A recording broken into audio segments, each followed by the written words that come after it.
a commencé en 2018. C'était... Déjà, moi, c'est Ange. Je réside à Douala. Tout a commencé en 2018.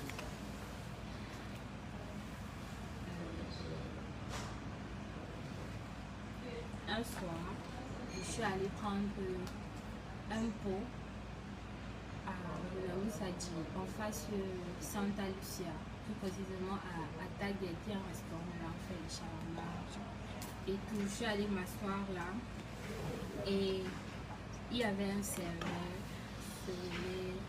Chris, on l'appelait, tout le monde l'appelait Chris. Du coup, on s'est changé de contact, en fait, on peut juste faire le coup, et puis on s'est changé de contact. Et puis, je suis rentrée, il m'a fait signe, comme les jeunes font souvent. On a pris contact le lendemain. Et comme cette période-là, j'étais un peu... Je passais un peu une période difficile du côté de mes parents et tout ça. On a fini par loger ensemble. Parce que lui, il logeait à Ndogban. On a fini par être ensemble. On a fait une relation. Quelques temps plus tard, ça n'a pas duré. Je suis tombée enceinte de lui. Et puis, tout allait pour le mieux. Il travaillait là en face à Taguet. Il travaillait, il se battait comme...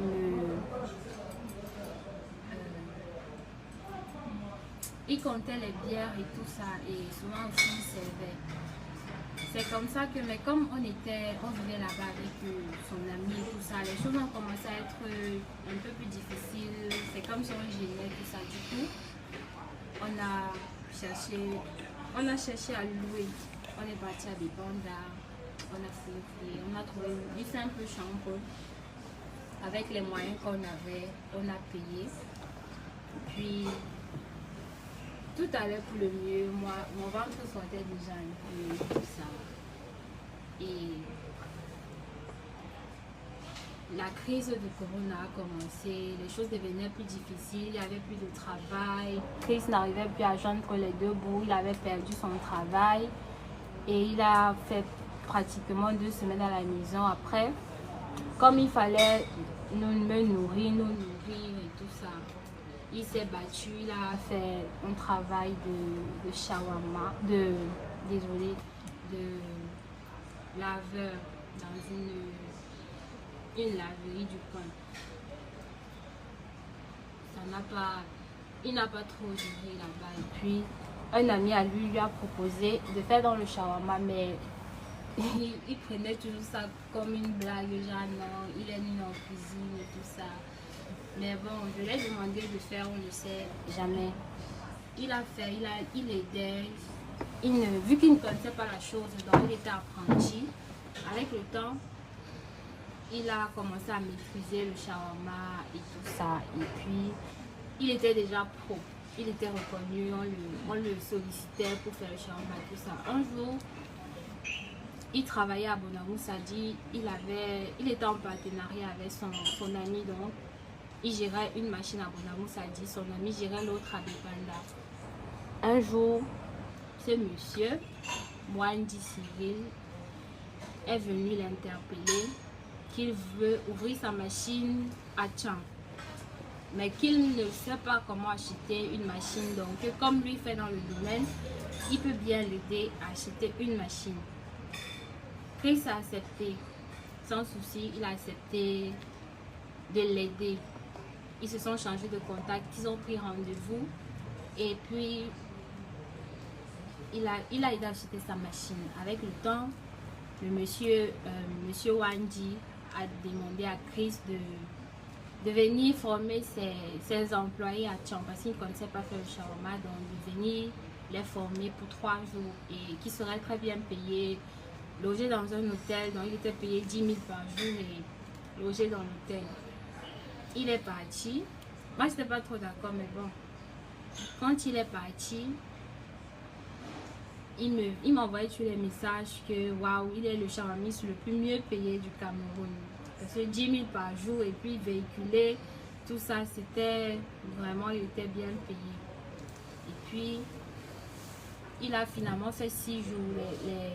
Les 3 jours n'étaient plus 3 jours, c'était maintenant 6 jours. Et le séjour, c'est comme ça que ça a prolongé. Et puis, le monsieur a encore donné une autre proposition. Monsieur Wandji Cyril a donné une autre proposition de monter avec sa famille pour faire au moins 3 mois et qu'il va le loger. Il va nous loger. Il m'a proposé aussi, a demandé à Chris de me proposer aussi de travailler pour lui. Mais moi, je lui ai dit que mais comment ça, moi j'ai l'enfant et tout ça, je ne pourrais pas. C'est comme ça que l'idée, moi je ne l'ai pas adhéré. C'est comme ça qu'on est pu partir à Tchang. Quand Chris est rentré maintenant du Tchang, c'était plus le même Chris qui est parti. C'était un autre Chris. Parce que il avait déjà constamment froid. Chris, normalement, même quand il faisait froid comme moi, c'est quelqu'un qui transpirait beaucoup. Il aimait toujours le ventilateur. Au contraire, moi, je n'aime pas le ventilateur. Mais là, quand il est rentré, il avait froid. Vous-même, vous connaissez Douala, il fait chaud à Douala. Donc, il avait constamment froid. Il se couvrait. Il avait les maux de tête. Il avait un peu mal partout. En fait, ça n'allait pas. Et un soir, j'ai fini de faire manger, tout ça, il était couché. Il a subitement commencé à pleurer fort, à crier, tout ça. Et puis, il bavait, il faisait des trucs pas normaux, des trucs comme s'il était fou. En fait, c'était un début de folie. Il est sorti, je l'ai arrêté, genre il faut qu'il parte se verser de l'eau, peut-être ça va aller. Il est sorti, il est tombé là devant la cour. J'ai appelé la bailleresse, tout le monde, j'avais tellement peur et tout ça. Et il avait une force surnaturelle. Les voisins ont dû l'attacher, l'enchaîner et tout ça parce que ça n'allait pas. Et Chris, normalement, il aimait beaucoup. J'ai contacté Monsieur Cyril Wandji, je l'ai contacté pour lui dire que bon, voilà, Chris qui est parti à Tchang, il est revenu, il n'est plus le même. Qu'est-ce que vous l'avez fait? Tout ça, voilà, il est déjà fou. Et il m'a dit que est-ce que je suis sûre de ce que je dis? Je lui ai dit, mais bien sûr, je vous dis que Chris est fou. Vous me demandez si je suis sûre. Bien évidemment, il est fou. Il a dit qu'il va envoyer quelqu'un sur place.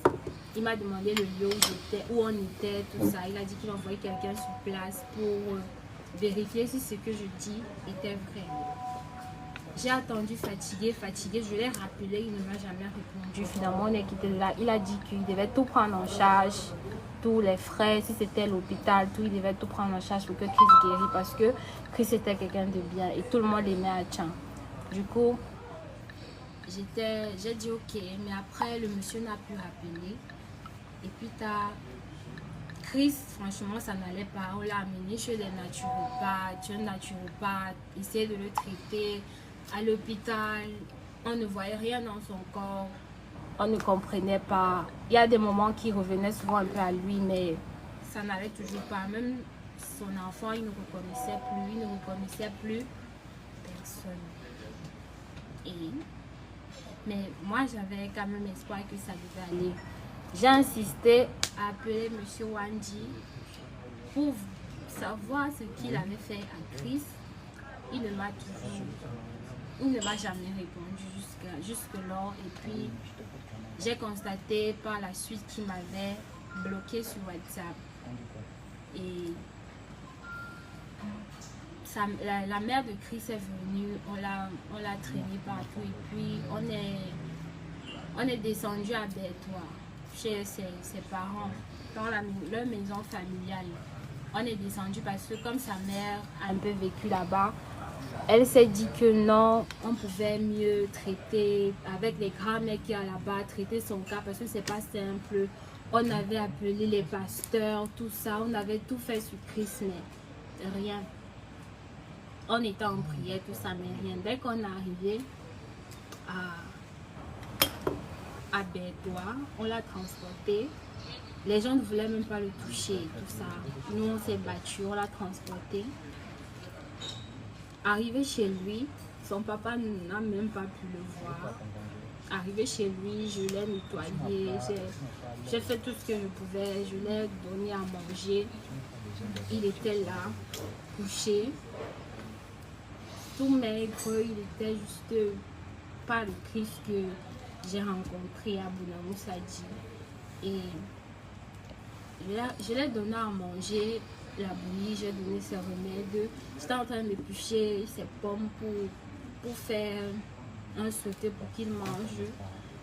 Sa mère était là assise et puis il a commencé à tousser, il a commencé à faire des gestes bizarres. Je me suis approchée de lui. Il a tiré ma tête vers lui,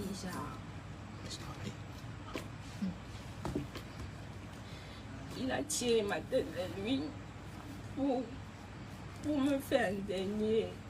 Il m'a embrassé et puis il l'a mis.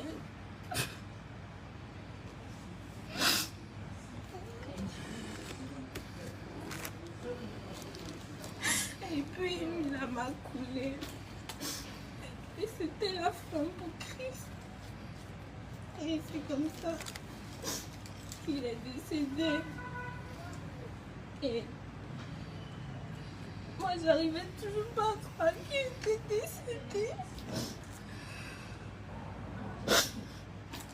On m'a amené hors de la chambre parce qu'il était là couché au sol. J'ai pris l'enfant, je suis sortie. J'ai essayé de faire signe à monsieur Wandji pour lui dire que voilà Christ qui est décédé. Il ne m'a plus jamais répondu. Et moi, je suis convaincue au fond de moi que c'est monsieur Wandji a quelque chose à voir avec ça parce que Christ est parti. Il se portait très bien. Mais il est revenu. Il a fait la folie jusqu'à rendre l'âme. Et puis,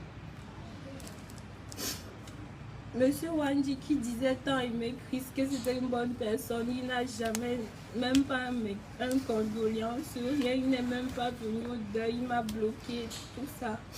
Moi, je veux juste faire mon deuil, je veux juste savoir ce qui s'est vraiment passé avec Christ Atchan et tout ça. Je veux passer à autre chose parce que je n'arrive toujours pas.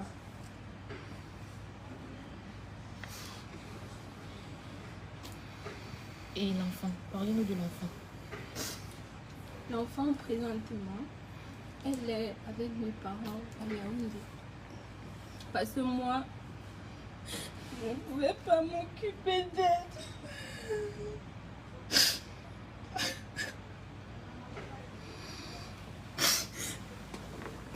C'est son père qui faisait tout pour elle.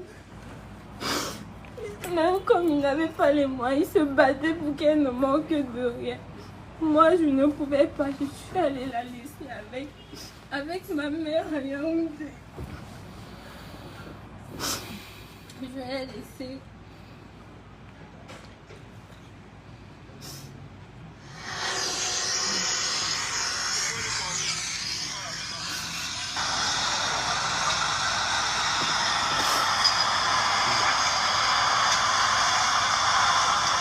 Quand sa folie a commencé?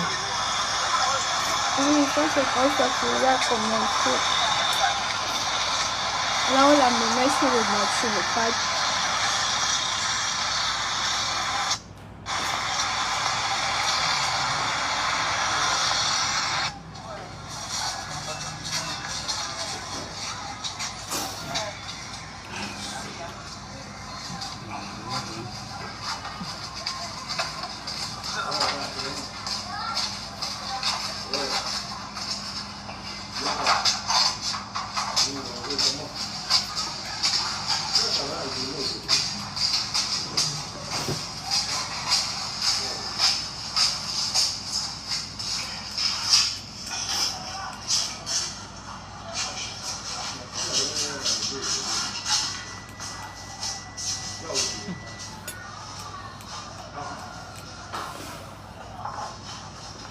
c'est quel mois? Quel mois? De 2020.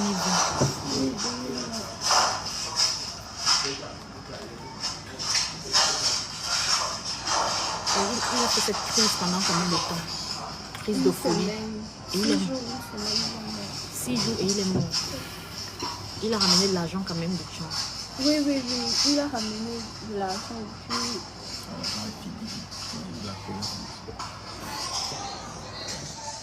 Vous dites qu'il était rémunéré comment? Il était payé 10 000 par jour. Vendeur de shawarma. C'est bien. Dans les 6 jours qu'il a fait, il a eu 60 000. Logé. Oui, logé, nourri, transport, véhiculé. Oui. Vendeur de shawarma véhiculé. Alors, il avait une voiture à sa disposition. Oui. Pourquoi c'est maintenant que vous décidez de parler? Parce que je veux faire connaître mon histoire et puis je veux passer à autre chose. Je veux faire connaître mon histoire et puis je veux certaines explications venant de Monsieur Wanji parce que j'arrive pas à passer à autre chose. Vous êtes convaincu qu'il connaît quelque chose? Oui.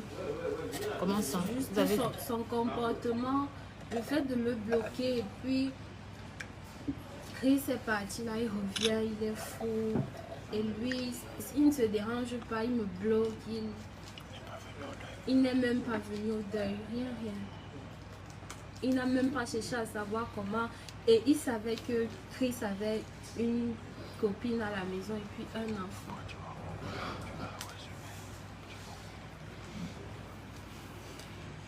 D'accord, vous avez déposé une plainte. Oui. J'ai déposé une plainte. Expliquez-nous pourquoi. Que justice soit faite. Pourquoi j'ai déposé la plainte? Oui, parce que je veux que justice soit faite. Et si ce monsieur avait l'habitude de faire ça, s'il a fait ça à Chris, ça veut dire que ce n'est pas peut-être la première fois. Il a l'habitude de faire ça. Je veux attirer son attention. Je veux que si il avait l'habitude de faire ça, qu'il arrête et puis il sache que oui, il a tué Chris, Chris est mort, mais et qu'il y avait les gens qui l'aimaient, il a abusé beaucoup de... Est-ce que vous avez suffisamment de preuves pour démontrer que c'est lui? Vous basez sur quoi? Les pratiques maléfiques? Expliquez. Quand Chris déjà est rentré, déjà son comportement m'inquiétait. Et je croyais que peut-être c'est une maladie, peut-être le palu à cause du climat. Mais de là à aller jusqu'à la folie, et le comportement du monsieur le condamne encore plus. Ça me comment dire ça me... Oui, ça m'interroge, le comportement du monsieur. Donc, moi, je suis convaincue qu'il est pour quelque chose là-dedans. Sinon, pourquoi m'avoir bloqué? Pourquoi il se reproche de quelque chose en fait? Sinon, il devait avoir un comportement naturel, venir même au deuil, tout ça. Mais il n'a rien fait jusqu'aujourd'hui. Pourtant, c'est lui, du vivant de Christ, qui disait que non, Christ était une bonne personne, il va tout prendre en charge. Pourquoi me faire des fausses promesses et puis il n'est jamais venu, tout ça? Donc, moi, je suis convaincue qu'il est pour quelque chose. Vous avez de ces nouvelles? Il est où en ce moment? Vous avez des informations? Présentement, je ne sais pas trop. Je pense qu'il est à Yaoundé. Parce que j'ai le monsieur Wandy Cyril en fait aussi. Je parcourais Facebook, sur la toile, je vois qu'il est aussi impliqué dans certains autres trucs. Du coup, c'est ça qui attire encore plus mon attention, que en fait, au fond, c'est quelqu'un de pas bien. Vous voulez qu'il arrête? Oui. D'accord, si vous regardez, quel est le message que vous voulez lui adresser? Parce que vous souhaitez qu'il arrête de faire du mal. Je veux juste... Parlez-lui, citez son nom et passez-lui le message. sur ONG Cyril. Si vous me regardez, sachez juste que vous avez détruit plusieurs